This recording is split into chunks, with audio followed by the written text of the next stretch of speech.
Ok, hoy quiero hablarles sobre un tema de gobierno y es gobierno teocrático.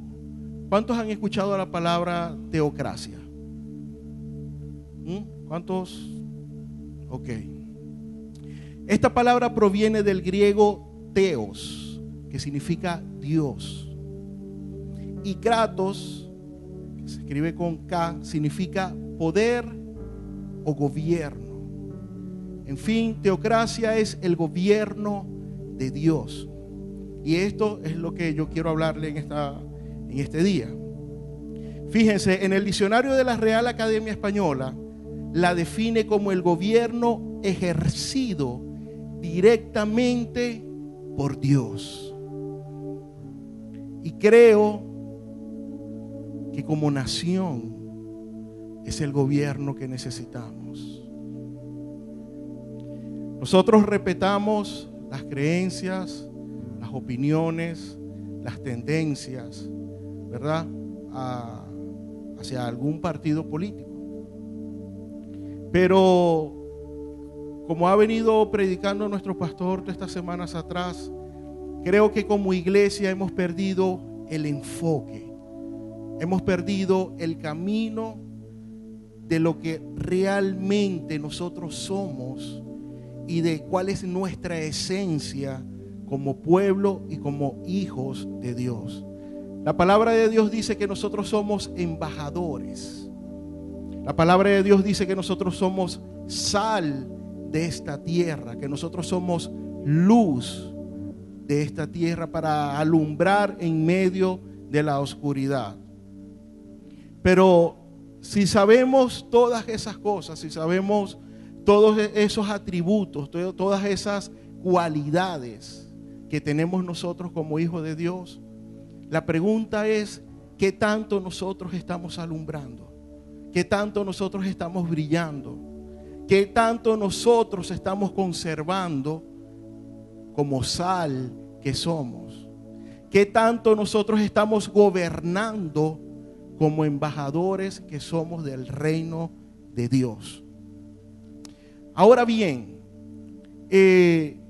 Dios ha querido tener siempre, y ha sido la intención de su corazón, es el deseo de su corazón, tener un hogar donde Él reinar, tener un hogar donde Él habitar, donde Él compartir, donde Él gobernar, donde Él llevar la dirección de ese hogar o de esa familia. Y fíjense, la palabra hogar proviene de hoguera o fuego. Antiguamente las familias primitivas utilizaban esto cuando no había luz.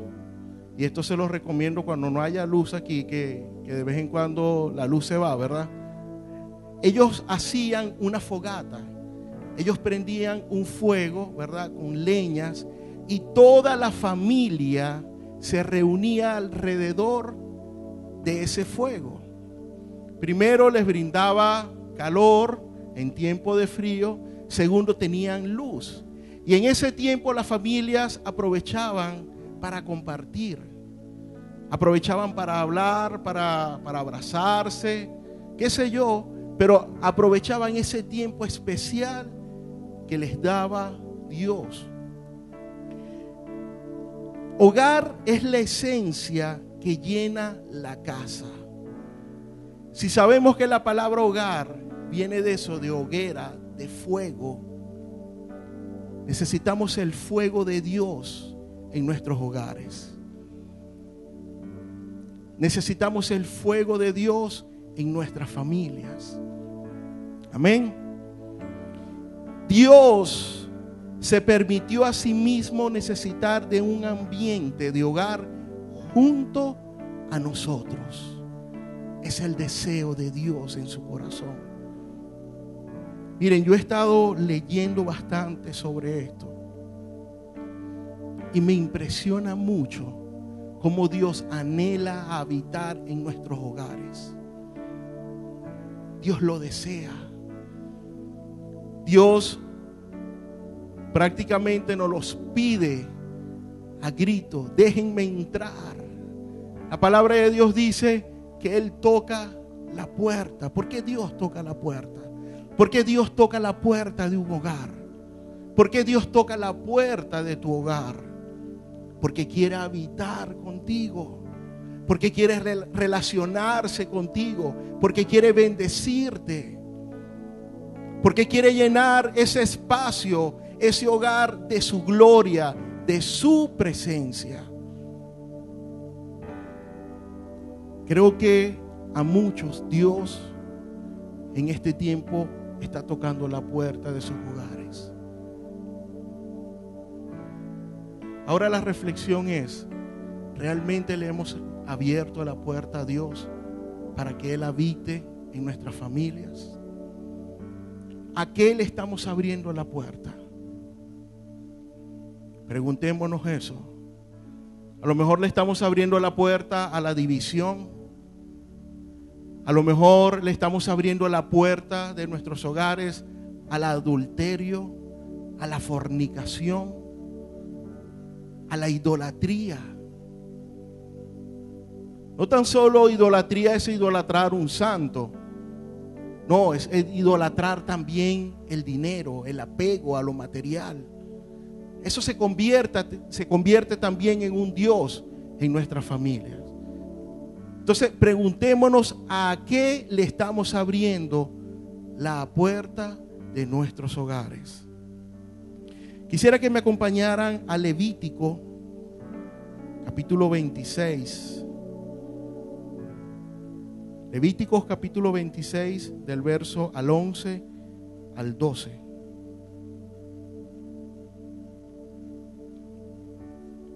¿Cuánto están aprendiendo algo? Amén. ¿De verdad? Qué bueno.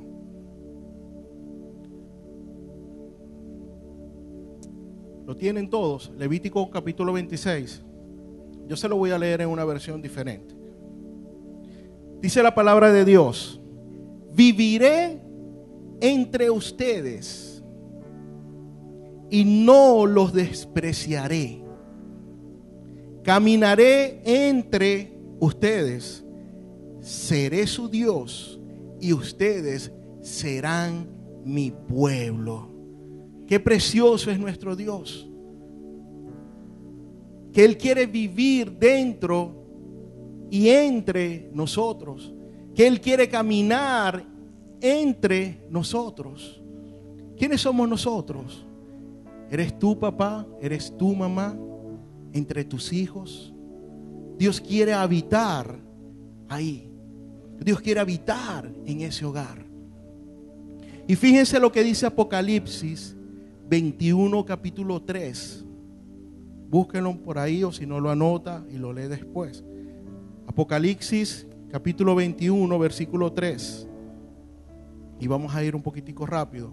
Dice la palabra de Dios: oí una fuerte voz que salía del trono y decía: miren el hogar de Dios ahora está entre su pueblo.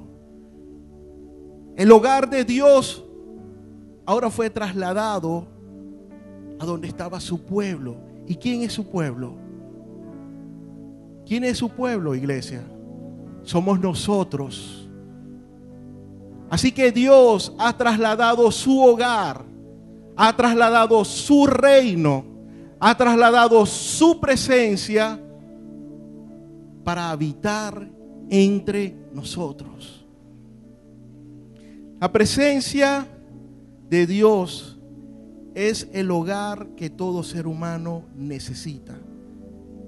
El salmista David decía en el Salmo 87:7, y se lo leo en la versión Dios habla hoy, dice: mi hogar está en ti. David le decía: Dios, mi hogar está en ti. Y esa es la convicción, iglesia, que tenemos que tener hoy. ¿Cuántos sacerdotes de Dios hay aquí? ¿Cuántos padres hay aquí? Quiero ver sus manos levantadas. ¿Cuántos padres? sacerdotes de Dios, mis señores, ustedes tienen la potestad y la autoridad delegada por Dios, que a través de ustedes entra bendición o maldición a sus hogares. Es una gran responsabilidad que nosotros como hombres, como sacerdotes de Dios, tenemos. El orden de Dios entra a nuestros hogares a través de nosotros, no a través de la mujer. La mujer está para edificar. La mujer está para construir. La mujer está para hacer ayuda idónea a su esposo. Pero es nuestra responsabilidad la parte y la vida espiritual de nuestras familias, de nuestros hogares, de nuestros hijos. Quiero compartir con ustedes un pequeñito testimonio. Y lo quiero compartir porque me impresionó mucho.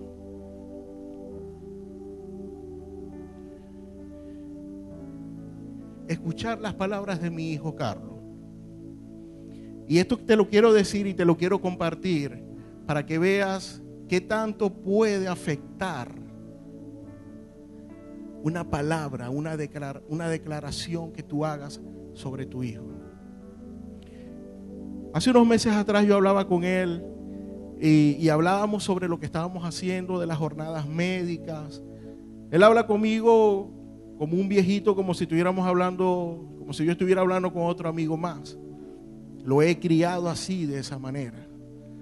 Y él me decía: papi, tenemos que ir a otros barrios para llevar medicina, para llevar ayuda médica, para llevar comidas. Necesitamos hacer muchas bolsas de comida para llevar a otras personas que les hace falta, porque no tienen que comer.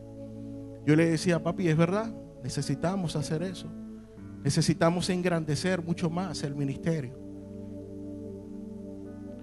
Y yo le dije estas palabras: papi, el día que yo no esté, tú vas a seguir haciendo lo que hoy tú ves lo que yo hago.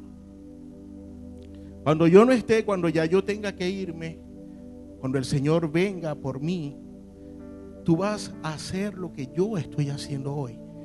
Y él me miró asombrado y me dijo: ¿verdad, papi? Todo eso yo lo voy a hacer. Yo le dije: sí, hijo. Tú vas a ir a los barrios, tú vas a ir a predicar. Porque yo le ponía el ejemplo, así como abuelito hoy es pastor, y yo estoy haciendo lo que él está haciendo. Para cuando ya él no esté, yo voy a seguir su legado, yo voy a seguir lo que él está haciendo hoy. Así vas a hacer tú. Tú vas a seguir haciendo lo que yo estoy haciendo. Y bueno, eso se quedó así. Hace como unos 15 días atrás, volvimos a tocar el tema de lo que estábamos haciendo. Y él me dijo estas palabras de un niño de 6 años. Me dijo: papi, yo te quiero decir algo. Nunca se me va a olvidar lo que me dijiste aquel día. Que lo que tú hoy estabas haciendo, cuando tú no estés, cuando el Señor venga a buscarte, yo lo voy a seguir haciendo. Su vida fue marcada por esas palabras. Yo marqué a mi hijo y lo marqué en bendición y no en maldición. Por eso que es importante, padres y madres, lo que le decimos a nuestros hijos, de cómo marcamos el destino de nuestros hijos. Y en función de eso, yo estoy trabajando con ellos. Incluso ayer nos llevamos a Rebeca. Tenía un poquitico de temor por hacerlo, porque estábamos en un sitio muy peligroso. Y ella cuenta que nosotros, Aida y yo, llegamos tarde por el traslado del personal que estábamos haciendo. Que, gloria a Dios, ya tenemos nuestro primer vehículo para las jornadas. Lo estamos reparando. No sé si han visto una camioneta blanca que está allá atrás. Ese es el primer vehículo que el ministerio Sorpresa, que el ministerio Oasis de Paz tiene para este trabajo. Y no tan solo eso, estoy soñando y sé que Dios lo va a traer con nuestras propias unidades clínicas móviles. Porque ayer arrancó la jornada médica sin estar Aida y sin estar yo presente. Eso quiere decir que ya el equipo de trabajo, la cual honro a Dios y le doy la gloria a Dios, porque tenemos el mejor equipo de trabajo que puede existir en el mundo. Gente comprometida, gente que ama la obra, gente que no le importa coger sol, que no le importa coger calor, pero dan una mano de amor a aquellas personas que la necesitan. Y estoy pensando que cuando eso suceda, que podamos tener nuestras unidades móviles, podamos hacer 2 jornadas médicas simultáneamente en la ciudad. Eso va a venir, iglesia. Eso va a venir. Tienes que creerlo. Porque es parte de la obra que Dios nos ha dado como ministerio. Amén. Como pueblo nos urge que Dios gobierne nuestros hogares. Es una urgencia, iglesia. Es una urgencia, eso es para allá. Eso no espera para después a ver qué pasa, no. Urge que nuestros hogares sean gobernados, sean dirigidos, sean llevados por la presencia de Dios. Yo quisiera que me acompañaran a Daniel.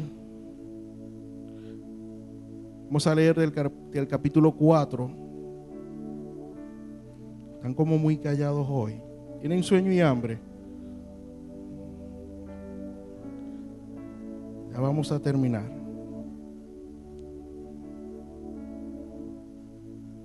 ¿Quién invita hoy? Pero ahí sí no habla nadie, ¿no? Ahí nadie dice amén. Dios es bueno, iglesia. Dios es bueno. Dios es bueno. Daniel capítulo 4, versículo 26. Quiero, lo voy a leer en 2 versiones. Lo voy a leer en la versión actual. Dice: al árbol se le dejaron el tronco y las raíces. O sea, fue cortado, pero dejaron su tronco y sus raíces. No lo sacaron por completo de la tierra. Dice, eso quiere decir que su majestad volverá a reinar, pero solo cuando haya reconocido el poder del Dios del cielo. Iglesia, necesitamos reconocer que es el cielo quien gobierna. Nosotros como cristianos, como hijos de Dios, como familias cristianas, no dependemos. Sé que vivimos en este país, sé que vivimos en este mundo.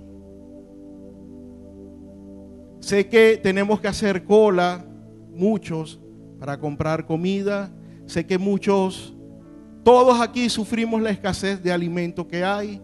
Todos aquí sufrimos todo el deterioro que como país tenemos. Pero si entendiéramos, como hijos de Dios que somos, que quien gobierna es el cielo y no la circunstancia que nosotros estamos pasando como familias venezolanas. ¿Qué te quiero decir con esto? Que no te ajustes, que no te acomodes a las circunstancias de este reino que es terrenal. Porque tenemos un reino mayor, tenemos el reino de Dios, que es quien gobierna sobre nuestras vidas y sobre nuestras familias. Eso tenemos que entenderlo, tenemos que creerlo. Porque muchas veces nos vamos a dejar llevar por las circunstancias. Y a nosotros como familias venezolanas, cristianas, temerosas de Dios, no tienen que movernos las circunstancias de este reino, porque este reino es pasajero. Creo que no me entendiste mucho, iglesia. Este reino es pasajero. Esta tribulación, esta crisis es pasajera. Dependemos del cielo. Tu familia, mi familia, depende del gobierno del cielo. Si tú eres embajador, un embajador representante de una nación que está en otro país que no es su país de nacimiento, pero ese embajador se rige por las leyes del país que está representando. Ese país puede estar en crisis, ese país puede estar en guerra, ese país puede estar con hambre, con falta de todo, pero ese embajador está representando su país, está representando su reino, y es ese país que te ha enviado como embajador, es ese reino que te ha enviado como embajador, que va a sostenerte a ti y a los tuyos. Así que nosotros estamos acá en esta tierra, pero dice la palabra de Dios que no somos de aquí. Y a veces no queremos creer eso porque suena como medio fantasioso. No somos de aquí, iglesia. Mi ciudadanía no es de aquí. Mi ciudadanía es del cielo. Mi pasaporte y tu pasaporte dice reino de los cielos, gobernado por un Dios grande, por un Dios poderoso. Eso es lo que dice tu pasaporte. Esa es tu identidad. No podemos permitir que las circunstancias nos roben nuestra identidad como hijos que somos de Dios. Amén. Como familias tenemos que estar de acuerdo en los momentos de tomar decisiones. Y para eso tenemos que tener el conocimiento que el cielo es quien gobierna. Miren, las mayores crisis que yo he pasado con mi esposa es porque yo he tomado decisiones sin consultárselo a ella. Y es que ustedes las mujeres tienen una boca, para no decir otra cosa, que cuando dicen te va a pasar esto, papá, amárrese los pantalones porque les va a pasar. Boca de sapo tienen las mujeres, ¿sí o no? Y uno nada más siente la manito aquí. Gordo, te lo dije. ¿Sí, no? Dios mío santo. Dios tenga misericordia de nosotros los hombres. Este conocimiento nos hará avanzar en el propósito de Dios para nuestras familias. Como familias necesitamos estar de acuerdo en algo. Si hay algo que como matrimonios, como hogares, tenemos que estar de acuerdo, por lo menos en esa. Porque yo no creo que yo sea el único extraterrestre, porque yo no, en muchas cosas no estoy de acuerdo con mi esposa. Pero a veces ella se sujeta y a veces yo me sujeto, ¿verdad, mi amor? Pero si en algo tenemos que estar de acuerdo, es en levantar un altar de adoración en nuestros hogares. Porque cuando nosotros levantamos un altar de adoración en nuestros hogares, le estamos diciendo, papá, tú eres quien gobierna acá. Tú eres quien gobierna acá. Y nosotros como sacerdotes, como autoridad de gobierno que tenemos, delegada por Dios, ¿qué tenemos que hacer nosotros? Quitarnos nuestras coronas y colocarla delante de los pies de aquel que gobierna nuestros hogares. Amén. Vayamos rápido a Mateo 6, 33. Mateo 6, 33. Me quedan 10 minutos, ya vamos a terminar. ¿Lo tienen? Mateo 6, 33. Dice, ¿busquen qué? Primeramente el reino de Dios. Esta versión dice, por encima de todo. De todo lo demás. Y lleven una vida justa, y Él les dará todo lo que necesiten. Pero fíjense, dice, busquen el reino de Dios por encima de todo. Busquemos a Dios, busquemos su reino por encima de toda la crisis que estamos viviendo. Busquemos el reino de Dios primeramente. ¿Y qué es buscar el reino de Dios? Es buscar su presencia. ¿Qué es el reino de Dios? ¿Qué es buscar su reino? Es instalar un altar de adoración en medio de nuestros hogares. De decir, Señor, primeramente nosotros te adoramos, primeramente nosotros te alabamos, primeramente nosotros declaramos que tú eres el Señor y el proveedor y el guardador de este hogar. Y no es el sistema, no es el gobierno terrenal. Iglesias, aquí no somos ni de izquierda ni de derecha. Nuestra identidad es que somos hijos de Dios. Esa es nuestra identidad. Eso es lo que tenemos que defender nosotros. Amén. Debemos buscar primeramente su reino y su justicia. Solo así viviremos en función del reino de Dios y no al revés. Iglesia, porque es que buscamos primeramente las añadiduras. Buscamos primeramente resolver la cuota que tengo que pagar de la casa. Buscamos primeramente resolver la cuota que tengo que pagar del carro. Buscamos las añadiduras, vamos detrás de las añadiduras, pero lamentablemente no vamos detrás de aquel que suple y da todas estas cosas añadidas, que dice la palabra de Dios, que si buscares primeramente el reino de Dios y su justicia, todo esto, todo lo que tú necesitas cubrir en tu hogar, todas las responsabilidades que tú tienes financieras en tu hogar, todo eso será añadido. Pero ¿por consecuencia de qué?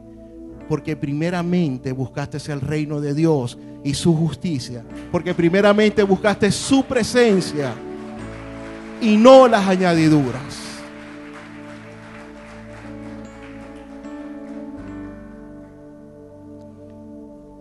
Por último, la cultura se forma por hábitos.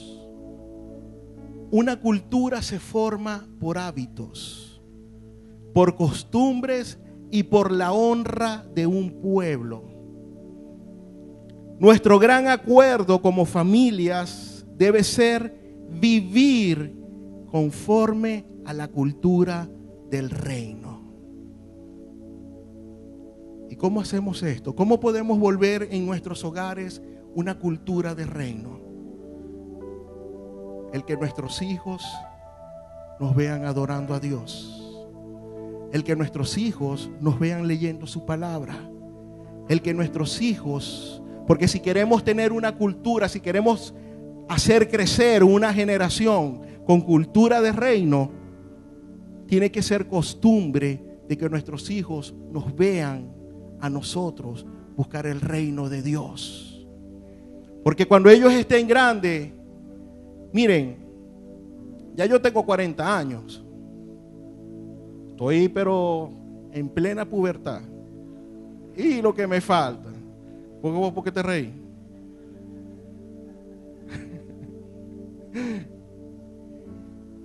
Yo sé cómo actúa mi papá en tiempos de crisis. Yo sé cómo él toma las decisiones.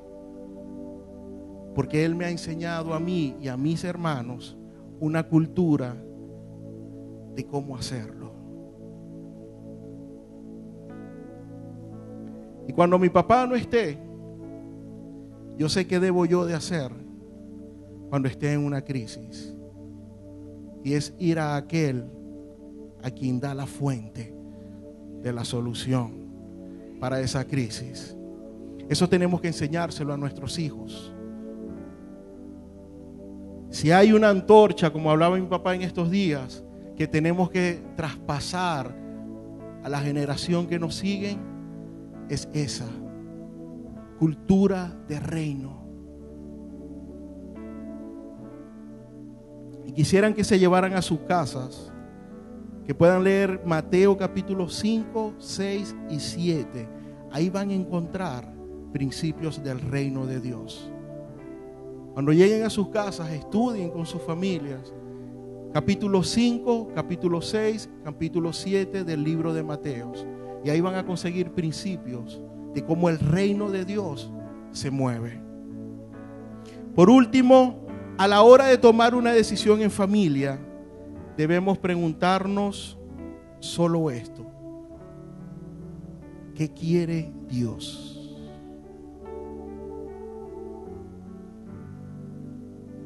Quisiera que los músicos estuvieran subiendo.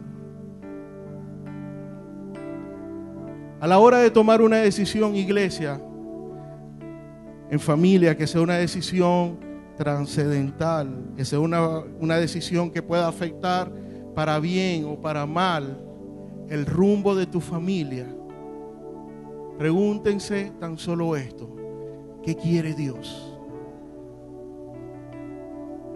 Nosotros podemos querer muchas cosas, pero casi siempre no va a ser lo que Dios quiere. Porque lo que Dios quiere para nosotros es mucho mejor que lo que nosotros queremos para nosotros mismos. Siempre va a ser así. Ponte de pie, iglesia.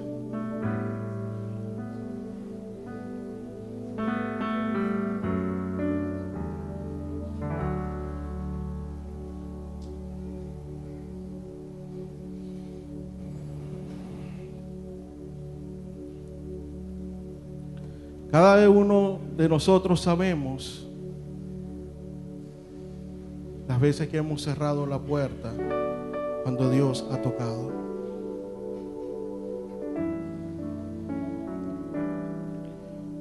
El viernes di una reflexión de el secreto de escucharle a Él. Necesitamos,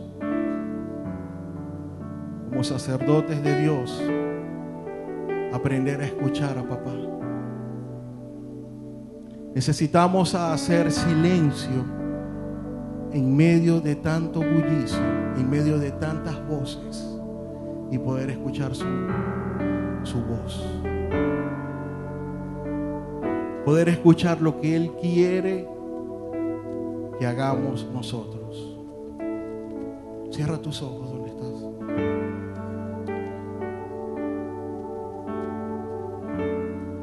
Espíritu Santo de Dios, solo tú puedes escudriñar nuestros corazones. Solo tú conoces el gran vacío que hay en cada uno de nosotros. Solo tú conoces la gran necesidad que hay en nuestras vidas de ti. Pero como tercos hemos tratado de llenar ese vacío con placeres del mundo. Pero hoy, Señor, queremos que tú mires con atención.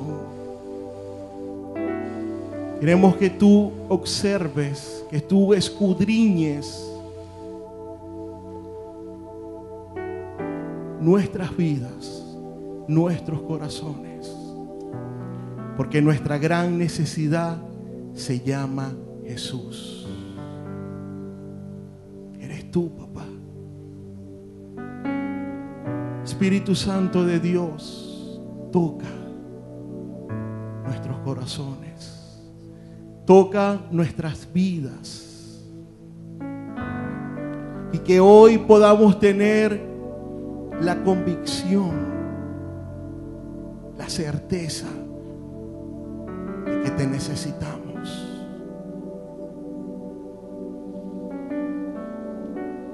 Padre, yo oro por todo aquel que en esta casa está, que aún no te ha conocido, que aún no te ha aceptado como su único Dios, que aún no te ha dicho: papá, ven y llena mi vida. Te pido, Señor, que si hay alguien acá en esta casa que aún no ha tenido el valor, la valentía de reconocer el gran vacío y la gran necesidad que hay en ella, se llama Jesús. Si este mensaje ha impactado tu vida, yo te invito a que hagas la más grande decisión que has podido haber tomado hasta ahora. Invita a Jesús a tu corazón. Dile así: Señor Jesús, te invito hoy a mi vida. Límpiame de todo pecado, de toda obra muerta. Reconozco que he sido pecador, pero también reconozco que moriste en la cruz y al tercer día resucitaste, y que hoy estás sentado a la diestra del Padre. Escribe mi nombre, Señor, en el libro de la vida, y que si parto hoy de aquí, iré a tu presencia a morar eternamente para siempre. Te recibo en mi corazón. Amén y amén. Asimismo te invito para que nos veas y busques toda la información en nuestra página web www.oasisdepaz.org. Allí encontrarás toda la información, horario de cultos, reuniones y todas las actividades que hemos preparado especialmente para ti, porque Dios te ama y yo también. Bendecido.